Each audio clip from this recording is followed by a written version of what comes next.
आपण चाललोय देऊळबंद 2 बघायला आणि 7चा शो आहे. आम्ही चाललोय 8 वाजता. एवढे आम्ही शहाणे लोक आहेत आणि आम्हाला खूप ट्रॅफिक भेटलं खरं तर, म्हणून आम्हाला उशीर झाला.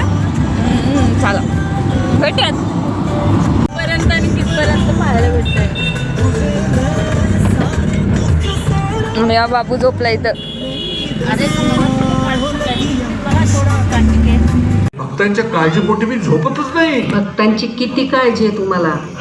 ती या झाडाला लटकलेली पाहिली आहे, त्यामुळे उद्याचा पेपर अवघड आहे. उन्हा डोक्यावर यायच्या आत सोडवावा लागेल. काय मी हो म्हणतोय मी, म्हणजे तुमचे टमाटे टेम्पो मध्ये भरतोय मी. असं हाश हुश ठाळ ठुश करून चमत्कारांवर शेती चालत नाही. मग नाही पूर्ण बोल. आता तू लाईट बीट मारली त्याच्या डोळ्यावर. स्वामी बाबा आम्ही येतो. Bye bye. Bye bye. बोल.